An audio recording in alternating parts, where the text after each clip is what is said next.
Madam Secretary, you were here in February before the committee, and at the time I said to you, now the Trafficking in Persons report we have all recognized is a significant tool in our efforts here, and the chairman referred to the fact that we have no ambassador at large in that role.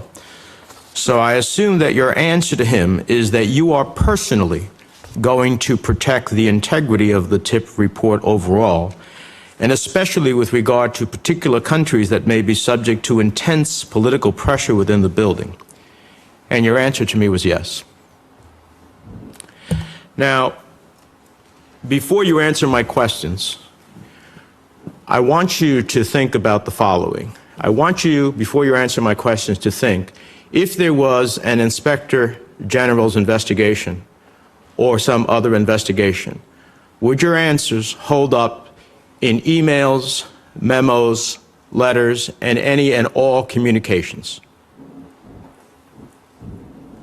So with that in mind, which, Mr. Chairman, I would urge the committee to seek all of the documentation that was created in the context of devising this year's report, because in the answers to you and the ranking member, I certainly am not satisfied. But if I could, I think that based on this presentation, if that is not forthcoming immediately, my sense is the committee would take the very unusual step of subpoenaing that information. This is possibly the most heartless, lacking of substance presentation I have ever seen about a serious topic. And I don't see how anybody could believe that there was integrity in this process.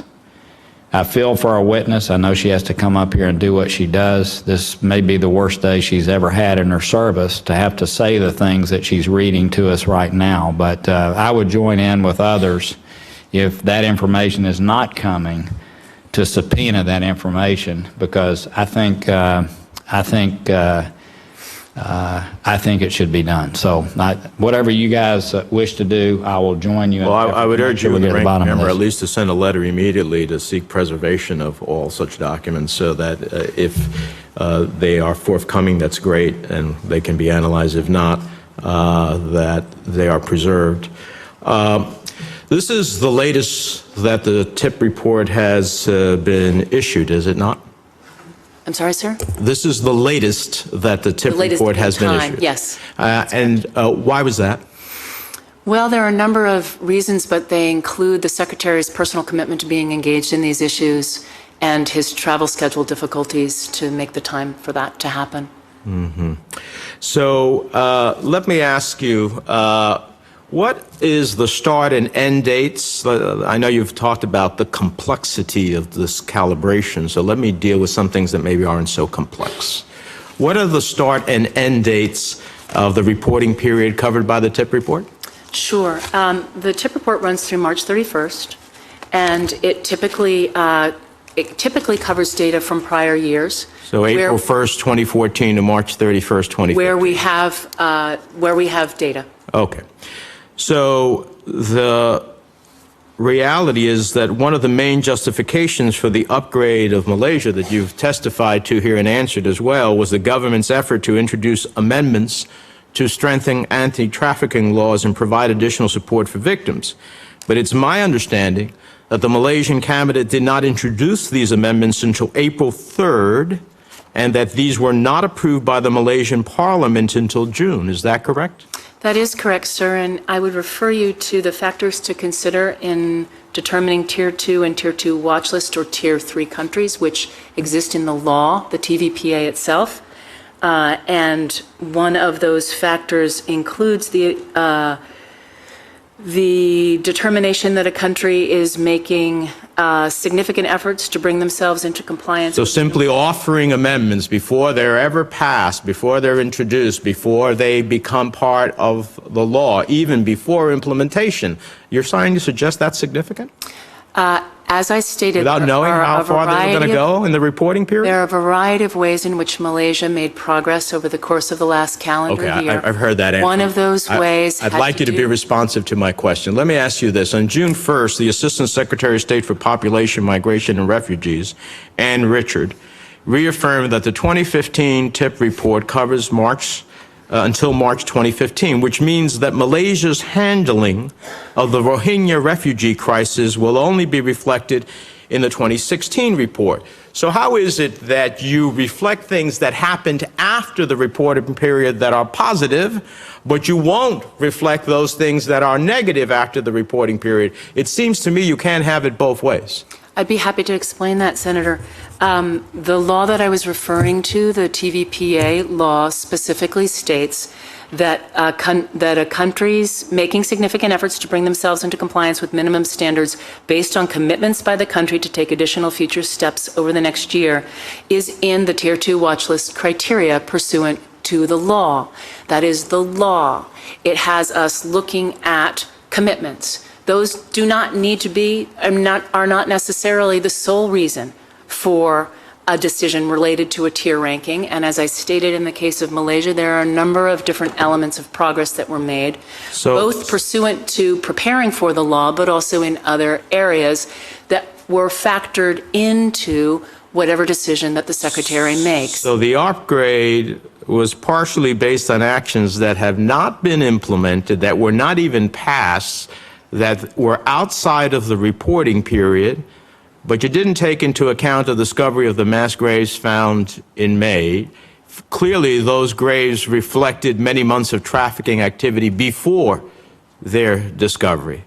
So I don't quite get it. Let me ask you Senator this. Menendez, we are very concerned about trafficking in Well, Malaysia. it's not your concern that I am worried about. It is your actions, not your concern. Well, our actions when I presided over your hearing as chairman of this committee, I believed that you were concerned. Now I'm concerned about your actions. Let me ask you, and not yours so much, but since you said to us in February you'd be responsible, I have to pursue. Now, it's been answered here that there were 9 convictions for trafficking in 2014. There were 3 in 2015. That's a 2/3 decrease in convictions that Malaysia had over the reporting period. And then the TIP report mentions a pilot program that allowed victims to work outside of government holding facilities. And the answer to that is there were 4 people totally who participated. So you're telling us that the upgrade was based on preliminary action, on legal reform, that took place after the reporting period, on increased investigations that resulted in fewer convictions, and a pilot program that granted a total of 4 victims some refuge. Let me share with you the Secretary's comments on Malaysia, Senator. He signed off on the tier ranking relative to Malaysia because of his belief that Malaysia has taken the right steps to change. Those include a variety of factors, many of which I've enumerated. There are other elements that are deeply concerning, many of which I have enumerated and you have enumerated. The Secretary said the rankings indicates Tier 2 watch lists that there is still enormous room for improvement. It's not a gold seal of approval, and it's a sign of movement in the right direction. Well, I appreciate all of that, but Malaysia got what they wanted. They got into Tier 2, which just happens to allow them to continue TPP negotiations and have preferential access into the United States market, assuming that they actually conclude successfully being part of the TPP, which under Tier 3 and my amendment, which is law, they would not have qualified for preferential. They could have been negotiated with, but they did not qualify for preferential access. Now, here's what the groups on the ground tell us what's actually happening in Malaysia. July 22nd press release from the president of the Malaysian bar states, quote, "Any upgrade at this juncture would thus be a hollow victory of form over substance. The lives of an untold number of individuals bear silent testimony to the conclusion that Malaysia has yet to earn any upgrade. The UN's moving on, the UN Special Rapporteur on Trafficking in Persons in June of this year, and referring to the same time period covered by the 2015 TIP report, said that the rate of prosecution of trafficking cases also remains very low, which perpetuates the impunity of traffickers and obstructs victims' access to justice. And David Abramowitz of the Alliance to End Slavery and Trafficking said, recent press reports suggest that the State Department is recommending that Secretary Kerry take an immoral and unprincipled stand in this year's Trafficking in Persons report by concluding that the government of Malaysia is making significant efforts to combat human trafficking in its country is simply not sustainable. So there's a whole host of, I could go on, of a universe that has a different view. Mr. Chairman, I have questions about Cuba, and I'm sure I hope there'll be a second round. I have no objection to you continuing. I do want to move to India in that I think everyone in the audience pretty well understands why Malaysia was upgraded.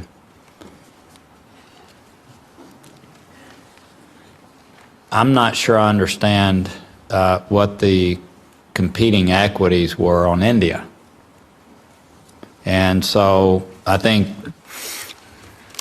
we've established what happened with Malaysia, and I think there'll be further investigations that will occur, but I do hope we'll get to India. It's hard for me to understand how India could possibly be a tier 2 entity, and I hope the Secretary will explain to us what those competing equities were there, because I'm not sure I fully understand. But if you want to go on with Cuba for a moment, that would be fine. Well, thank you, Mr. Chairman.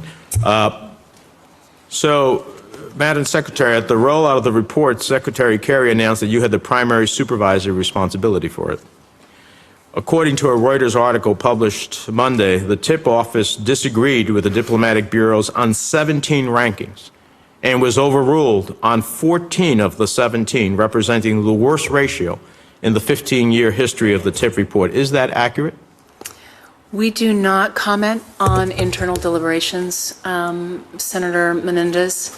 What I can tell you is that the reporting that was done by the TIP office and the team at the State Department was thorough and fact-based. Well, so you are neither saying it was accurate or inaccurate. Mr. Chairman, and to the ranking member who asked about possible reforms to the law, it seems to me that it, at least confidentially, should be transmitted to Congress to understand the deliberations that took place.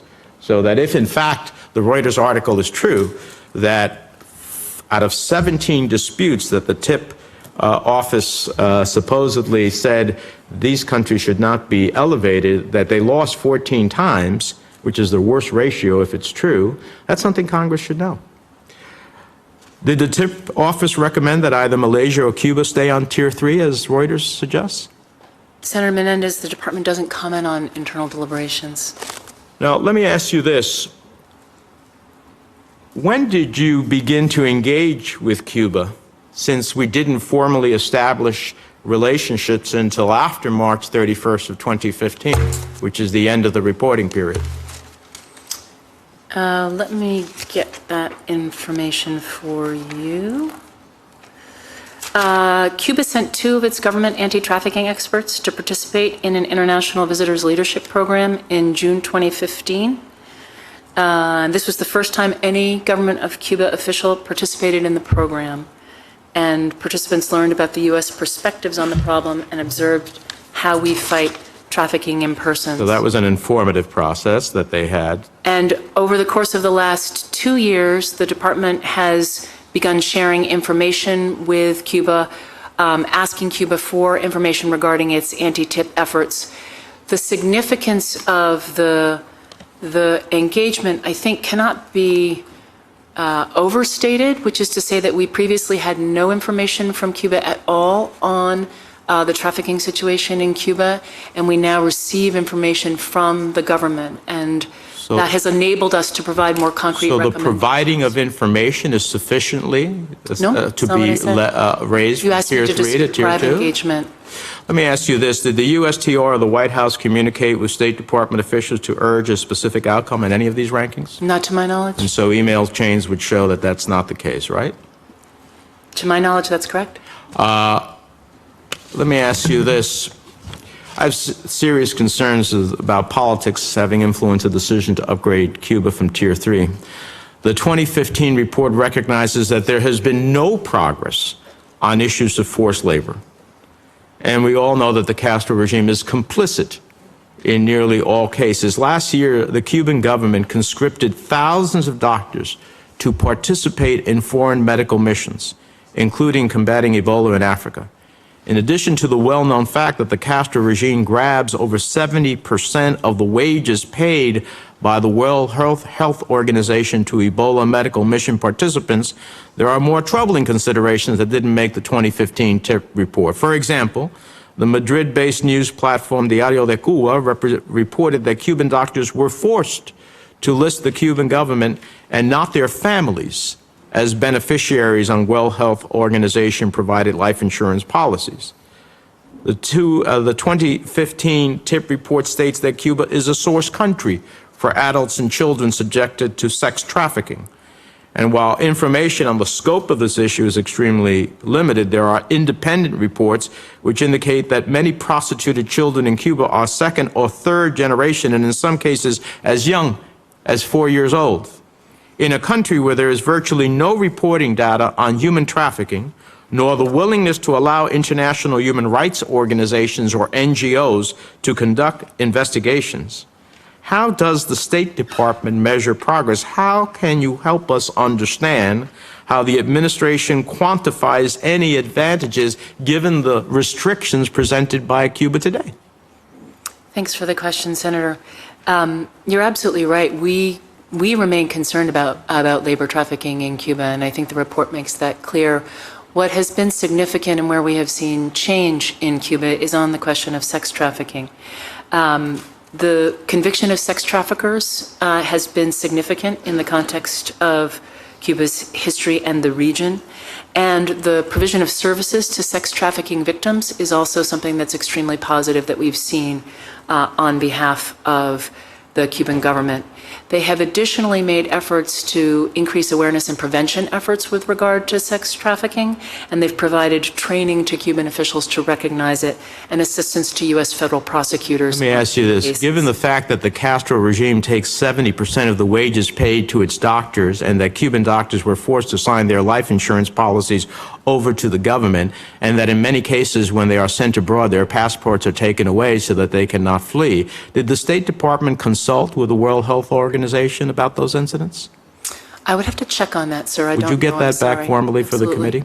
Mr. Chairman, I won't go on. I'll just simply close, Mr. Chairman, by saying, you know, I took to heart what Secretary Kerry said when he released the report. He said, we have to be true to the principle that although money may be used for many things, we must never, ever allow a price tag to be attached to the heart and soul and freedom of a fellow human being.